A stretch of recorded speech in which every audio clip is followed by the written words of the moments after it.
প্রিয় দর্শক, আসসালামু আলাইকুম। মক্কা ছেড়ে হিজরতের সময় প্রিয় নবী মুহাম্মদ সাল্লাল্লাহু আলাইহি সাল্লাম মদিনায় পৌঁছার আগেই কুবায় যাত্রাবিরতিকালে সেখানে তিনি একটি মসজিদ প্রতিষ্ঠা করেছেন, যা মসজিদে কুবা নামে পরিচিত। মদিনায় পৌঁছে নবীজি মসজিদে নববী প্রতিষ্ঠা করেন। নিয়মিত নামাজ আদায়, দ্বীনি তালিম ছাড়াও এই মসজিদটি থেকেই তিনি মদিনার প্রশাসনিক সব কার্যক্রম পরিচালনা করতেন। তারই ধারাবাহিকতায় যুগে যুগে মুসলিম শাসকদের মনের বাসনায় থাকত প্রিয় নবীর অনুসরণ করে মসজিদ নির্মাণ করা।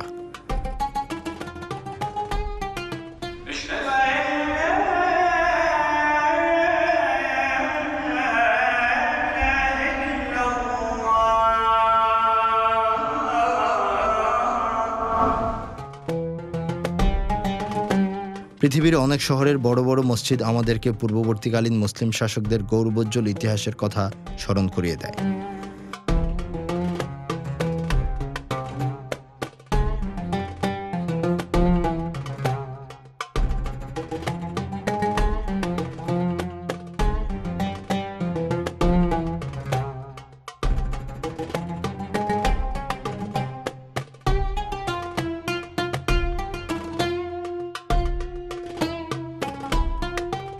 আজকে আমরা আপনাদেরকে নিয়ে যাচ্ছি তুরস্কের ঐতিহাসিক কোনিয়া শহরে।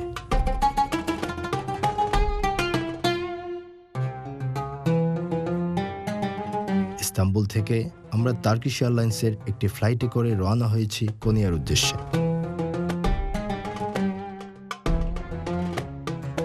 চল্লিশ মিনিটের মধ্যেই আমরা নেমে গেলাম কোনিয়ার ছোট্ট আন্তর্জাতিক বিমানবন্দরে। কোনিয়া তুরস্কের অন্যতম পুরনো ও ঐতিহাসিক শহর, যা তুরস্কের দক্ষিণ মধ্যাঞ্চলে অবস্থিত। এটি তুরস্কের তৃতীয় বৃহত্তম শহর। কোনিয়া মূলত ইসলামিক ইতিহাস ও সংস্কৃতির একটি গুরুত্বপূর্ণ কেন্দ্র। এটি সেলজুক সুলতানি যুগের রাজধানী ছিল।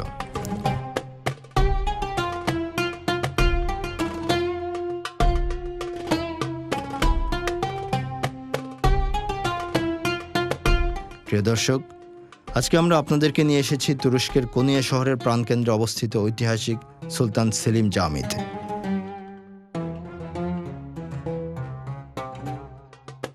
জামি মানে হলো মসজিদ। মাওলানা জালালউদ্দিন রুমির কবরের পাশেই নির্মিত এই বিশাল ঐতিহাসিক মসজিদটি।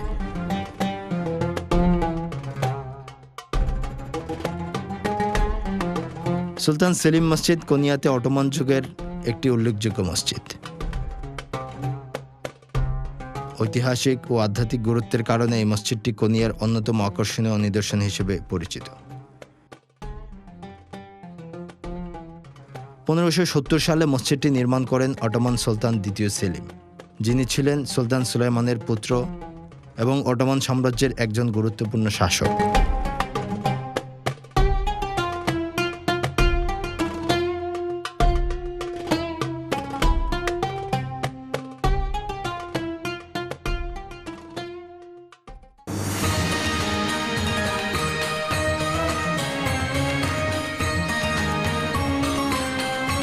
আপনারা দেখছেন সিঙ্গার বেকো তুর্কি কাফেলা ফ্লাই উইথ টার্কিশ এয়ারলাইন্স।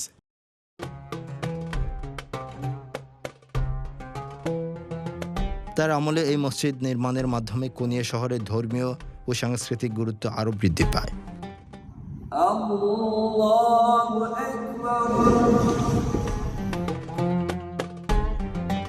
মসজিদটির গঠন অপেক্ষাকৃত সাধারণ হলেও এতে রাজকীয় সৌন্দর্যের ছাপ স্পষ্ট।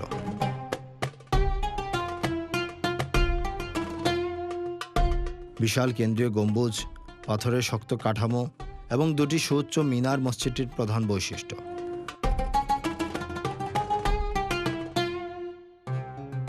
মসজিদের ভেতরে রয়েছে প্রশস্ত নামাজের জায়গা, যা চোখ ধাঁধানো চমৎকার ডিজাইনের কার্পেটে মোড়ানো।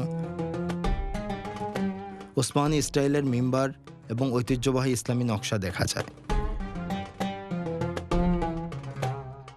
মসজিদটির অবস্থানও বিশেষভাবে গুরুত্বপূর্ণ। এটি কোনিয়ার আধ্যাত্মিক কেন্দ্রের খুব কাছাকাছি, যেখানে বিখ্যাত সুফি সাধক জালালউদ্দিন রুমির কবর অবস্থিত। ফলে মসজিদটি শুধু একটি ধর্মীয় স্থাপনাই নয়, বরং এটি কোনিয়ার আধ্যাত্মিক ঐতিহ্যের সাথেও গভীরভাবে সম্পর্কিত। পবিত্র রমজান মাসে আল্লাহ প্রতিটি ভালো কাজের সওয়াব বহুগুণে বাড়িয়ে দেন। তাই সেবামূলক কাজে নিজেকে সম্পৃক্ত করতে খুব সহজেই আপনার বিকাশ অ্যাপের ডোনেশন অপশন থেকে পছন্দের ফাউন্ডেশন সিলেক্ট করে সহজেই জাকাত, সাদাকা বা ইফতার ও সেহরির জন্য আপনার ডোনেশন পাঠিয়ে দিতে পারেন।